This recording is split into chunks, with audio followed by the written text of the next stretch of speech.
Hey guys, this may work. I'm not quite sure. We will see. I'm kind of balancing you guys out.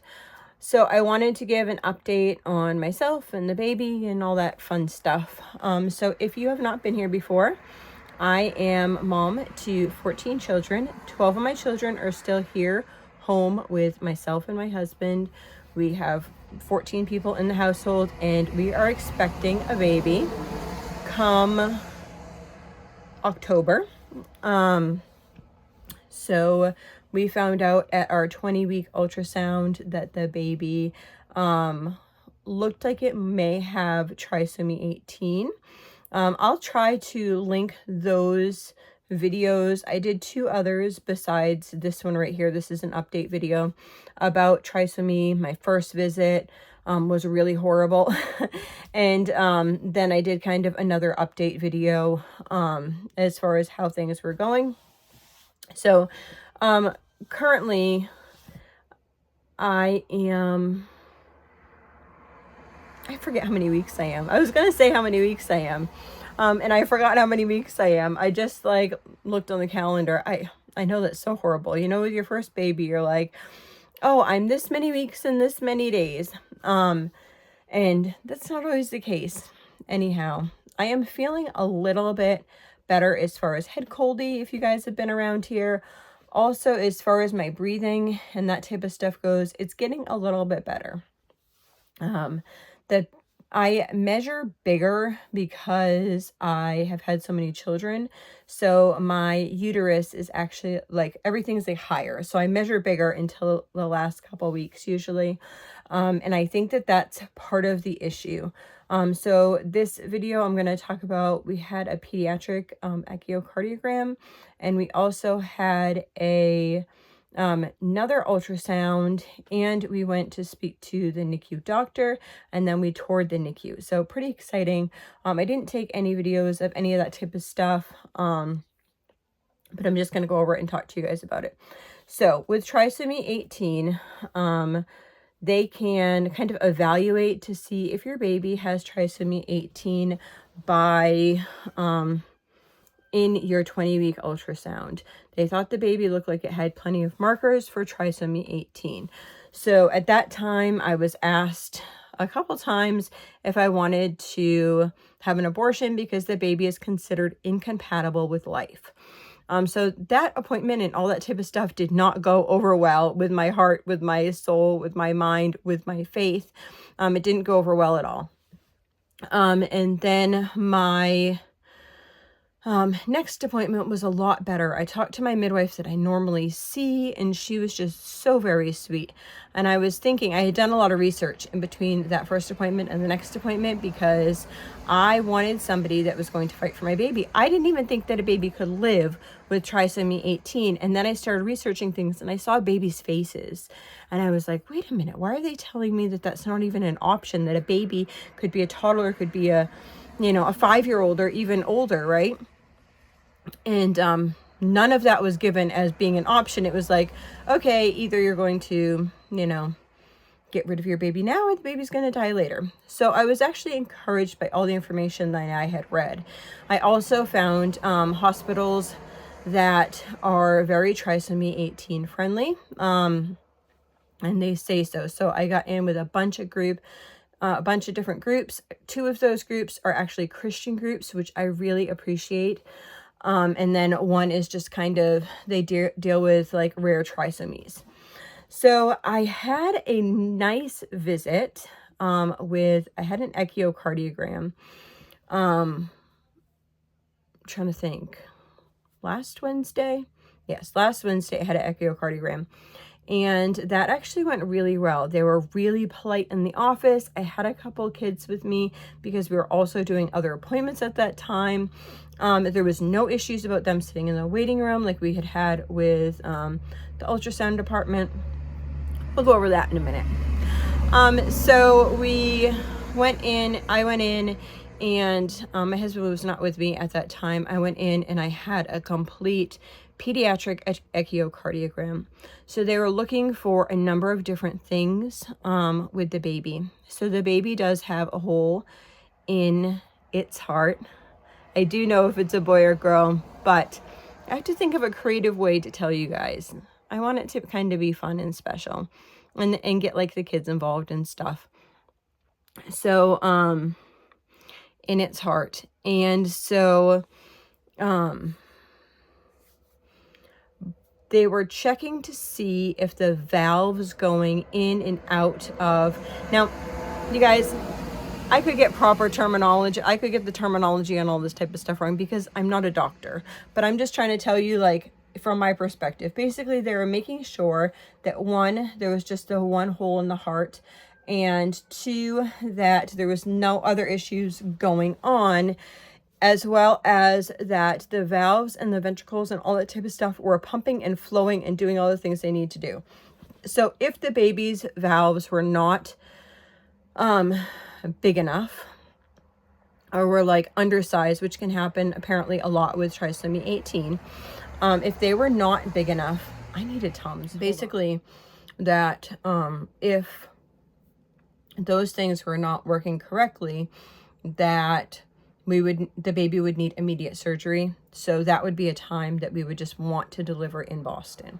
Boston for us is about over 6, like just hours, not stopping, anything like that, over 6 hours away. But they do specialize in the heart. So they determined that that was not necessary. So we will not need immediate surgery for the baby. She was really sweet. Actually, I didn't realize who the pediatric cardiologist was going to be, but I had met her a few times before with my son who passed away. And she was actually the other person that kind of filled in for his main cardiologist. And I believe I was not like present at my son's death. I believe that my husband had actually seen her just a couple hours before like he passed, and she was really sweet in explaining everything. She talked to me on the phone. She's a really, really, really sweet person. You can tell, like, there's some people that are in it for the money, and there's some people that really care about what they do. And she's one of those people that really cares about what she does. And so she was explaining that, she explained it out really well. And basically, because there's pressure inside of the baby's heart when it's first born, she said, and it's actually more with trisomy babies, which is interesting because a lot of times they have heart defects. And because of their pressure in there, it actually is a good thing, because it helps like protect the heart for a little bit longer. And I was thinking in my mind, well, that's really kind of cool. Like just the way that, like, I don't know. It kind of was like, I know the Lord doesn't want, his perfect plan was not to have sick babies. But in that, like, he still created like a body to kind of compensate. Does that make sense? Or that's what I was thinking in my mind. Y'all can have difference of opinion. That's okay. But that's what I was thinking as she was telling me this. Like, that was kind of cool. And so she said that the baby, it would be at least a month before the baby would need heart surgery.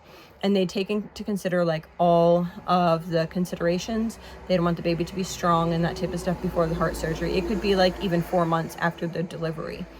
So, and that would happen in Boston because they do not do open heart surgery at the hospital, or pediatric open heart surgery at the hospital. That would be done in Boston. So, I was pretty pleased with that. She also said that she worked in Texas for a while with specific trisomy babies. And she was very encouraging because she said, you know, years ago, she's like, I've been doing this a little while.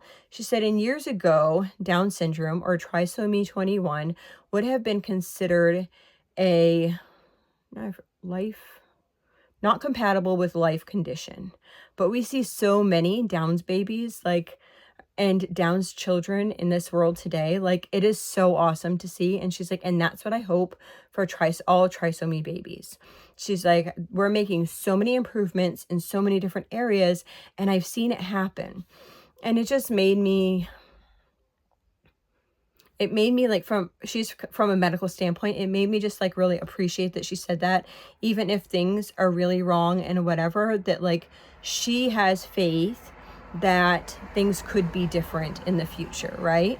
For other people's children, and that we shouldn't just automatically say, you know, you should get rid of this baby because it's a baby. Like, from the beginning, this is my baby, right? And so that was really special. And then she walked me up to the NICU to talk to the doctor. And the doctor there was really good. He talked ins and outs of a little bit about conditions. They don't know with trisomy babies how their lungs are going to function until they're actually here, because in the womb they're completely okay because they're filled with fluid. They don't need to breathe air. So that's one thing that we don't know how it's going to be until the baby's here. He also understands that, like, and he was about to explain mosaic, and actually nobody else had explained this to me. I had researched this on my own. There's different types of trisomy. There's full trisomy, and then there's mosaic trisomy. And mosaic is like a less harsh form of trisomy 18. And so he went on to explain, like, we don't know. You know, like, you've only had blood work and an ultrasound. We don't know for sure that this baby is 100% trisomy without actually testing the baby. And so that was kind of encouraging. And so talking to that doctor was really nice. He just went over like everything that I had questions. He let, like, I had some people with me. So I had 3 other children, young adults with me. And he let them all in the room. I thought they were going to have to sit outside of the room. He's like, no, come in. And he just wanted to tell us, like, how things were in the NICU. The cardiologist actually brought me up there, like, walked me herself up there. And they talked about the baby's heart condition and how that, like, that was good because that wouldn't be, like, an immediate need. And then he went on to speak about some of the things that could potentially be wrong with the baby, but that had not been clarified as of yet in the ultrasound. So, yeah, it was just a really good visit. He asked if I wanted to tour the NICU that day. I said, if you don't mind, could I schedule it for a day that my husband would be available? Because I kind of wanted to, like, go through with him. And he said, oh, no, that's fine. He said, and I told him I had my ultrasound the next week, which would have been this week. And he said, yeah, just have them call up and somebody from the NICU one of the nurses or whatever can tour you around the NICU. And I was like, okay. We did also go over things like, if the children were allowed in the NICU, which they are, obviously they're not going to stay there the whole time. And we also went over, like, some things like that. Like, if the baby were to not look good, like, what would that look like? How does that scenario kind of scope out? And those types of things. So he was really, really great. And it just made me feel, like, at ease. Like, wow, now I actually feel like I have, like, a team of people that might actually be, like, rooting for this baby. And he was like, no, your baby's going to be treated just like it didn't have trisomy. And we're going to treat every condition that we see. If this is, like, if that's what I want, because I explained that's what I wanted. And he said, we're going to treat all the conditions just like if the baby didn't have trisomy. So I was super excited about that.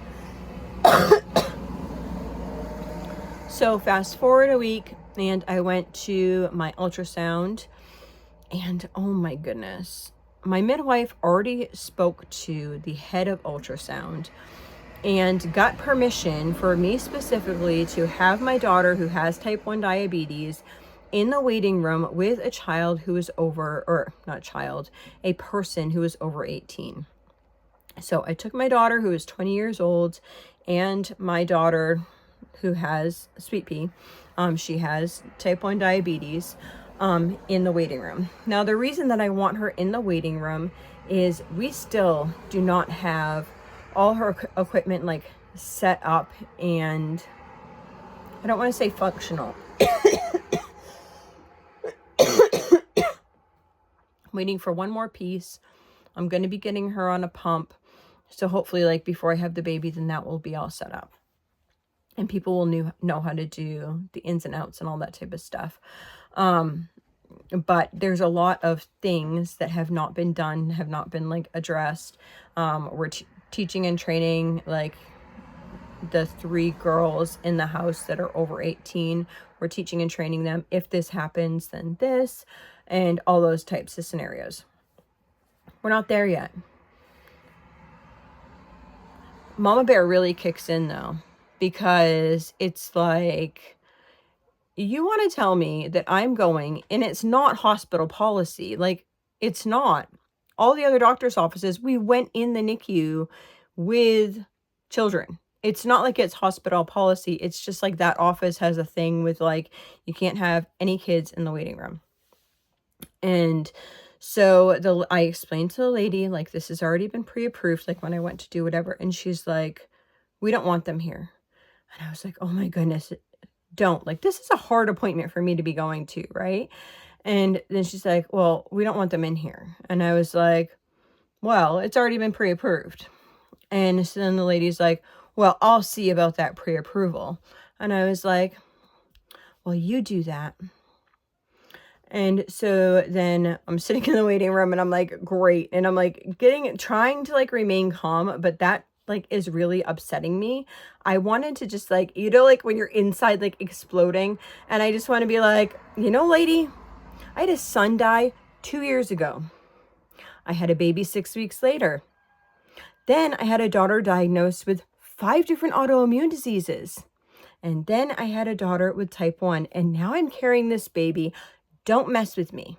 Anyway, to me, it's not that big of a deal. Is it that big of a deal for a child who is well behaved to be sitting in a waiting room with somebody who is over 18? And we've had approval from the hospital itself. And my midwife called and spoke to the overseeing ultrasound tech, but that lady wasn't on that day. So anyway, I'm trying to like be calm, because I know like if I get worked up, my husband is one of those people that like, if I get upset, then he's going to be like, this is the way that it is. Anyway, and I'm sure some of y'all have husbands like that. And I didn't want to see all that go down. Like, the focus of this appointment was for this baby. So amazingly enough, it was approved for them to sit in the room, but they didn't actually say that. They just called me into the room and never said another thing about it. So they called me in the room, and I was asking, because my understanding was that I was getting the ultrasound and I was going to find out information on the same day as far as what's what, and is this wrong, and is this wrong, and all this type of stuff. And she's like, oh no, I can't tell you any of that information. You're gonna have to wait for. I was like, then who is going to tell me that information? Do I have like a visit after with somebody, or what's going on? She's like, I don't know. You're going to have to contact your midwife. I just can't tell you that. So I know very little from my ultrasound, because I have to wait for somebody to read it, and then I have to wait for it to get sent to my midwife, and then she can tell me. So that's how that went. For me personally, it was just nice seeing the baby. If you like me, I've seen lots of ultrasounds. I do not see anything specifically abnormal, aside from clenched hands. That's the only thing that like I can potentially see. They went over the top of the baby's head, and the baby's supposed to have like a strawberry shaped head for Trisomy 18, but I don't know exactly what strawberry shaped head means. But I do know that she was putting like this, you know how they like pull the circle thing around to see like how big things are. The only thing that she did say that the stomach looks smaller, but I don't know if that was talking about like the stomach like inside of your body, or like the roundness of the outside of your body. I'm not quite sure. There were conditions that we were worried about. I couldn't see those things, but I'm also not an ultrasound tech. And of course I've tried to Google it, and you know, Google is your best friend, right? When you're trying to figure out like self-diagnosis of this. What does this look like? What does this look like? Anyway, baby's super cute. And she did this time measure out the baby and was able to tell me that the baby was 1 pound, 14 ounces. So then again, I used Google to see what the average how many weeks I am and how big the baby is. She did say the baby was in the 12th percentile, which, like, for trisomy babies, that's an okay thing. And the baby seemed like it was in normal range, right? So I think it said like 1.2 pounds to 1.75 pounds was normal. So the baby's right in the middle for weight. So I don't know. I'm just waiting. I wanted to update you guys because I know that you guys are waiting too. And I know that you're praying and it's hard to do whatever. So good news on the echocardiogram. Oh, and then after, didn't even tell you guys this. So then after, with my husband there for the ultrasound, we asked them in the ultrasound department if they could call up to NICU. And she's like, I don't know how to do that. And I was like, then could you figure that out? Because that's what they told me to tell you to do. I used to be like so quiet and so like naive and never say anything and just be real timid and be like, okay, I'll go see about it myself. And now I'm like, I've done like too many appointments with too many kids to just sit back and be like, no, you can figure out how to find the ultrasound, the NICU department, and call to make sure we can go up there, or tell them that we're on our way. And she did. And she came back and she said, you guys are all set to go up there. So we went up there. It's actually in, so there's the main hospital. And then there's like a side wing, which they call like a totally different thing, but it's all connected. You just kind of like weevil your way through there. So we went up to that area, which was nice. And then as soon as we were like, you go in and you wash your hands really well, and that type of stuff. They were super nice when we just first walked in and whatever, and I like explained whatever. We all washed our hands really well. I thought they were gonna have like just me and my husband go in and the other kids like stay out, and they're like, oh no, they can come in. As long as they had to test anyone who was under 18, they had to test their temperature. So that was fine. And it's kind of funny because you know how they always do like the like beeper thing like on their head or their wrists or something like that. Well, my daughter had never had like a thermometer under her tongue before. Sweet Pea had never had one under her tongue before. And she's like, what do I do? And then she's like, it's so cute. And I'm like, no, you gotta lift up your tongue. Anyway, her temperature was normal. And he was so good. Actually, as we were washing our hands and stuff, the doctor who I spoke to the week before, and he's like, how are you doing? Like I didn't even see him. He like walked up to us. He's like, how are you doing? Oh, this must be your husband. And he's like, did you find out any news today? Or did you find out any news since we last spoke or anything like that? And it was just like, wow, like you actually are caring. Like it just seemed like he like honestly wanted to know like if we knew any more information like about the baby and how the baby was doing and whatever. And so the nurse that was taking us through the place, he was super nice too. He said most of the staff has been on there. He's been there 22 years. Most of the staff that's up there has been on for a really long time. They work well together. They work like kind of in collation with Boston Children's. So if there is any issue with the baby, then they would contact Children's in Boston. They would contact them and see what the best, they'd work with the doctors down there as the best way to handle the situation. And if it was to go down there, then they would ship them down there. And then he also showed us like how they ship them and what that would look like. We probably were there for like an hour, and it's set up really nice. So the baby's like in the same room with you almost. So the front part of the room is like where it's not, I always see these TV shows, right? And you think like a NICU is like a room with like a bunch of babies in it, but it's not set up that way there. Your baby is in your room and you can stay in the back part of the room, which has like a recliner that can kind of like fold out. And then it also has like a couch that folds out. So potentially two people can stay there if they needed to. And then there's a bathroom right in that room. And there's also like, if you're breastfeeding, then there's like a pump there. There's a fridge for your breast milk. There's, yeah, it's just really set up nice. And he explained like everything, and he explained like after labor and delivery, probably about 5 of them from the NICU team will be down there. This is what things will look like. And he'd asked if we were doing like a normal delivery or a cesarean section. I've had all normal babies, but we also want to find out the conditions that are also attributing to the baby, to make sure that the baby could handle like a full labor and delivery, especially because I will need to be induced. So whatever the condition is would need to go through an induction, like with those medications as well, and then whatever, and or a cesarean section. And he explained how both scenarios look, and then like how my husband can go to the unit like with the baby after the baby is born, and like immediately after, and all that type of stuff. He just really explained things. There's also like a family room that has a fridge in it that you can put stuff in. You can drink in the room, but you can't eat in the room, so you go to like the family room in order to eat. And then trying to think, oh, there was like a washer and dryer that you could wash your clothes or the baby's clothes or whatever if you wanted to.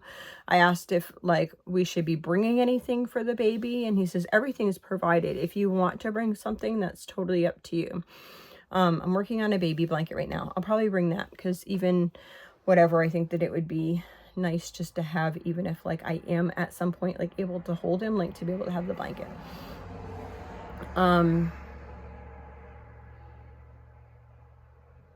Trying to think if there's anything else. He was just really, really friendly and very detailed, and explained everything, and explained all about like the kids there, and like all that type of stuff, and just how they like to try to keep a quiet environment like for the babies, and they're just trying to do the best care for the babies. And there was at no point that he looked at us like we were crazy for wanting to try to save our baby's life. That meant a lot. It really did. It meant a lot to have somebody, like, you know how you can tell in somebody's like eyes when they're like, okay, we'll help you, but they're not really like sincere about it. Like you could tell like he was totally like, we are here to treat every condition that comes up with the baby, and if we can't, then we call Boston and we talk to them, and then see what the best scenario is, and talk to you guys, and we make decisions together as a team, because we're a team. And so the baby will get testing probably about 4 days after it's born. And then after that, it takes like up to 2 weeks to find out actually if the baby does have trisomy and what type of trisomy the baby has. So it will be weeks after the baby's born before we know for sure what the full scope of things are. Until then, their goal is just to try to keep the baby alive and take care of conditions that need to be taken care of if that's the case, and go from there. And I just felt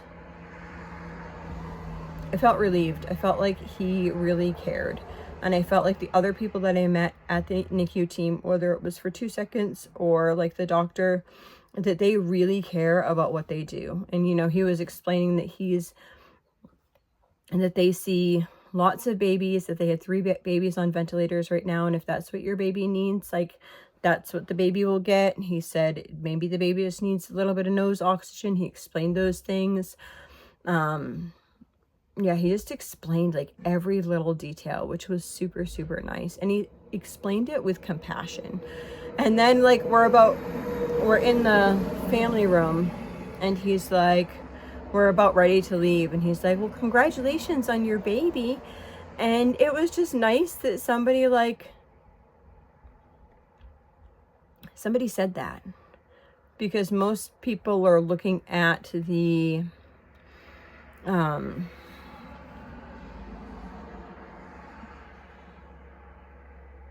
like the negatives of things, but yet like it's still our baby. We still love this baby just like we love any of our other children. And he did ask, like, in the beginning, like, he was like referring to the baby, and he's like, do you guys have a name yet? And we don't. We have a couple ideas. We actually have a couple names, and we're not quite sure how we're going to use those yet. We need to discuss it a little bit further. We also were not quite sure how accurate like the blood testing was, as far as, because we only thought that you could find out like through an ultrasound. We didn't realize that you could find out through blood testing. And so we didn't know how accurate it was. So we were kind of waiting to see, and they're like, no, it's pretty accurate. Like it's 98 point something % accurate. So we're kind of waiting for all that, but we got that answer. So that was exciting anyway to know either way, because then you can like feel more attached and come up with, I think we're going to come up with the name and then share with you guys the gender and the baby's name. And I know I said that last time. The whole thing is like, I need a cool idea. I don't know. The kids all know. The kids are excited. But just try to figure out how we want to do that. I've actually never done a gender reveal. I've done a gender reveal to my children. So like one time I went for an ultrasound and I brought back that amount of balloons that said like it's a girl, and I had them all in the car, and I like handed everyone a balloon like as they came. And so I'm not super creative when it comes to that type of stuff, so I'm trying to think of something. Anyway, I hope you all have a blessed and wonderful day. So some things I just can't answer for you guys yet, but as I do know things, then I will update you them. But until then, I'll talk to y'all later.